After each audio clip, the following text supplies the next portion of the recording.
Coming up, Jim McElwain's gone from Florida and somehow Butch Jones is still at Tennessee. What is going on? We'll try to decide next on AT&T SEC Country Live.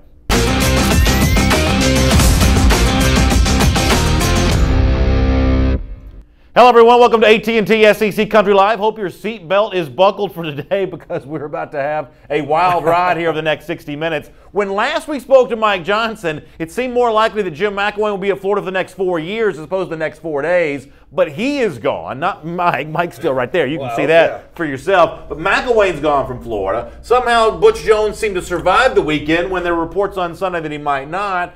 We've got so much to cover here over the course of the next 60 minutes. So many names out there, so many decisions still have to be made at so many other SEC schools, so it should be a good time. Yeah, we'll also talk about the big Alabama-LSU game throughout today's show, including Mark Burnett, a little less than 20 minutes from right now, who covers the Crimson Tide for SECCountry.com. Then 40 minutes after the hour, we'll say hello to Alex Hickey, who covers LSU for SECCountry.com as well, to kind of get both sides of this big showdown coming up on Saturday. Of course, plenty of the dogs mixed in there as well as Georgia obliterated Florida on Saturday. But before we get to any of that, though, let me remind you that AT&T is a proud sponsor of AT&T's SEC Country Live. AT&T, entertainment your way. Make the switch to AT&T Wireless and Direct TV and stay connected all season long. All right, so let's dive in with our first topic up today, item number 1 on our AT&T SEC Country Live First and 10 list. And McElwain is out. We'll sort of later on in the show get to how we got to this point, but let's spin it forward here for a moment. If I were to ask you the perfect, you can give me a name if you want to, or sort of the archetype for who should be the next coach at Florida. Yep. I mean, what kind of thoughts come to your mind when you start talking about a Jim McElwain replacement? Well, I think he's got to be an offensive guy. I think obviously it's been documented how they've struggled there offensively at Florida since Urban Meyer left. I mean, Will Muschamp could not get it going offensively, so they bring in an offensive coach in Jim McElwain.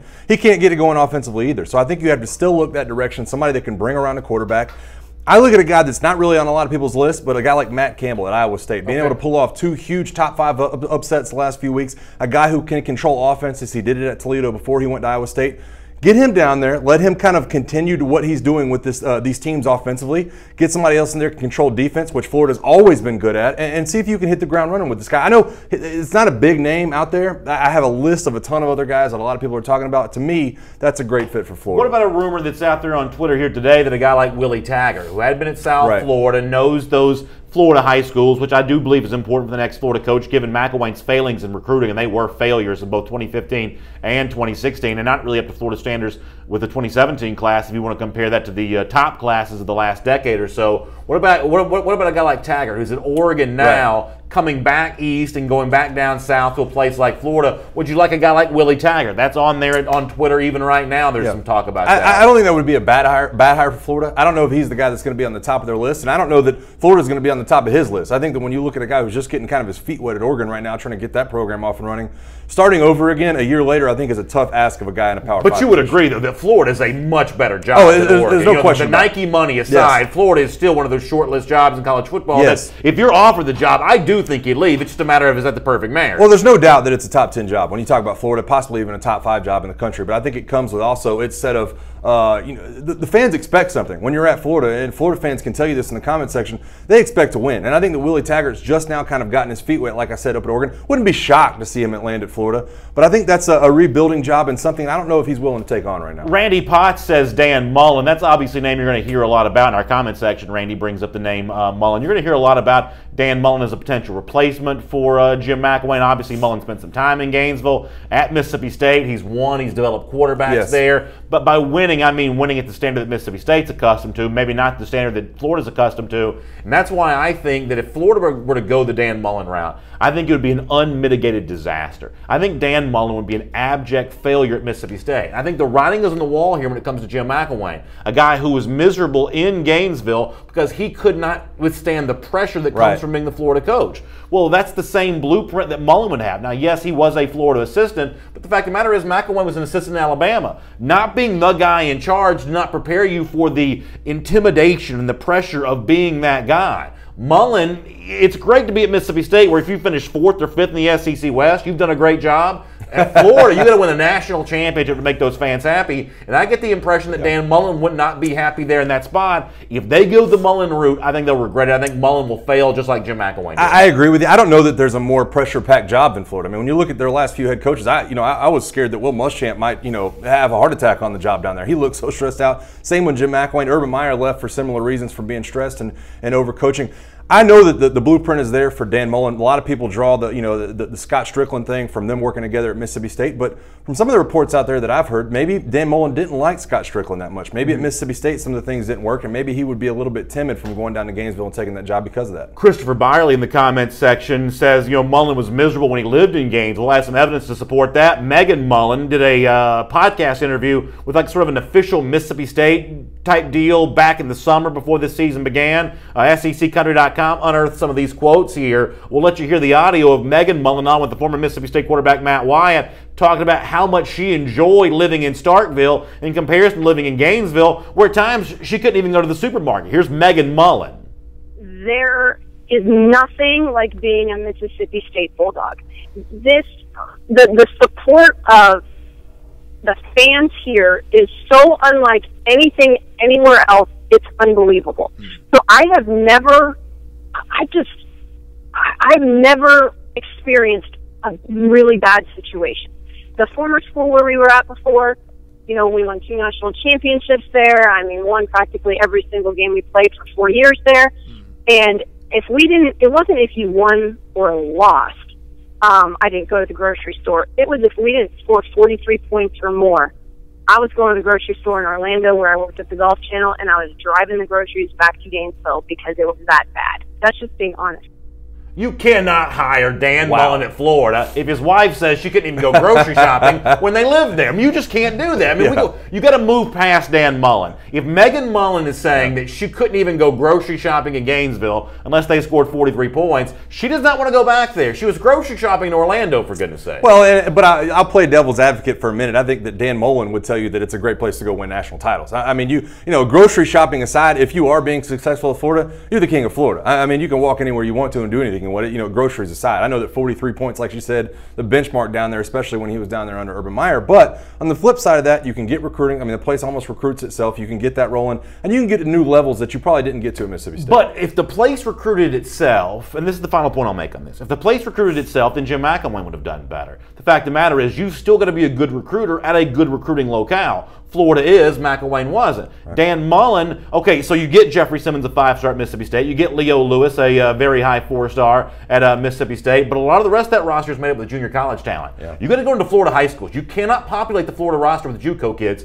You got to go win head-to-head battles against Alabama and Florida and State and Georgia and teams like that. And Dan Mullen's never been asked to do that. And I think asking him to do that for the first time on Florida's dime would be a huge mistake. Well, I understand what you're saying, but I think if you ask any other coach, specifically ones that haven't been at Florida, I mean, we've talked about Scott Frost, Mike Norvell, Brent Venables, a lot of other names that are coming up. They'll say that, it's much easier at Florida to recruit than it is at some other places. Sure. So I think that you definitely get a leg up in that category. Josh Rowe in the comments section says, hey, you can order groceries online now. Dan Mullen may tell her to deal with it. Maybe that's what it comes down to, but that sounds like kind of a bad situation. We'll talk more about some of these other names a little later on. A lot of y'all have suggestions for the Florida job. Let me shift gears here for a moment and talk about what Tennessee is doing for item number 2 on our AT&T SEC Country Live 1st and 10. So Tennessee loses to Kentucky on Saturday. There were reports all day yesterday that there were meetings taking place with Tennessee and Tennessee coach Butch Jones about an end to his tenure, and then somehow, some way, it just didn't happen. And today, Tennessee coach Butch Jones went out and did his weekly press conference as what would appear to be a dead man walking in Knoxville. He was asked by one of the media members, would it be kind of nice to get a little support from your athletic director, John Curry, to not kind of leave all this just sort of hanging, leave you out there blowing in the wind? And Butch Jones kind of begged off the question. Here's what he said about that. Our players, just like us, it's back to work for another week, so I don't think they're ready to go, just like our coaching staff. So, again, it's a week-to-week season, as we talk about, and it's all about Southern Miss and getting ready to play in Neyland Stadium for homecoming. Tennessee may not owe Butch Jones more than it did for him today. You want to make that case, you can. But what Tennessee did to Butch Jones today was make him look like a clown. Now, yes. Even Tennessee fans at this point in time may not care about Jones anymore. But this was utter humiliation on the part of Tennessee. And it's hard to understand what John Curry's doing by allowing this to last as long as it's lasted. Everyone knows that Jones won't coach Kentucky or Tennessee in 2018. It's just a matter of how much more he coaches for them in 2017. That's an embarrassment to him. And Jones, to his credit, stood there and handled it like a pro and took it like a man. But shame on John Curry for not... I don't know what it is that's caused him to not make this move, but he embarrassed his employee today. And frankly, a lot of other coaches, I don't know they'd want to work for John Curry if this is how he's going to treat Butch Jones. I completely agree with you. I don't know what the excuse is anymore, but it's not a good excuse, whatever it is. I don't know if you're looking at recruiting class. I don't know if you're looking at letting him coach out through the end of the season until you can find a replacement. I don't care what it is. If it's buyout or if it's some kind of financial matter that hinges on a bowl game, I don't know what it is, but it's not a good enough excuse, whatever John Curry's pulling out right now. Especially given the fact that if you're trying to do this, trying to negotiate a buyout, much the same way that Jim McElwain, for a very different reason, accepted a reduced buyout. If you're trying to do the same thing with Butch Jones right here, extending this forward in the hopes that he might agree to a little bit less, you're ruining your recruiting class. I got news for you. Go to any of the major national recruiting websites, look at the players listed as Tennessee commits. It's the biggest open secret in the world. A lot of those guys are not going to Tennessee. If you want to win those players back by December, this year's early signing period, you've got to move on from Butch Jones now. Start the process of letting recruits know there's somebody else coming to the University of Tennessee. Well, yeah, and then you got all these reports leaking out that they're offering John Gruden this amount of money, or they're trying to talk to Bobby Petrino. And listen, I said it before, I said this last week, the only excuse I could think of that Butch Jones is still around after the Alabama game was that secretly they're talking to somebody behind the scenes and trying to make this a smooth transition, trying to go from one coach to the other. I understand the John Gruden thing doesn't have a job. Maybe you look at a guy like Chip Kelly doesn't have a job. Also hearing about Bobby Petrino. I mean, ask Atlanta Falcons fans if they think that guy will dash during the middle of a season. I guarantee you that a lot of people around Atlanta know that guy will leave. He'll talk to anybody while he has a job. So I know there's a lot of reasons out there. Tennessee fans will bring up a ton of reasons. They'll point to recruiting. I'm just not sure what it is. And at this point right now, it's making John Curry look really, really bad. Absolutely. We'll hear more from Butch Jones in just a moment. Let me get a couple comments. Corey Miller says he was at Kroger Field to watch the Vols meltdown, and he laughs and says, "Go Cats." Obviously, UK fans kind of enjoying this a little bit. Some more comments kind of coming in about this as well. We'll continue to get some of these here in our comment section here today, including Tommy Bailey, who said, hey, it's a freshman, or I should say Jamie Bailey, who said it's a freshman AD at Tennessee. He's making freshman mistakes. Is this what this comes down to, that John Curry is just an inexperienced athletic director and he's left to kind of make the mistakes an inexperienced AD would make? Now, he's been an AD before, but not at the highest level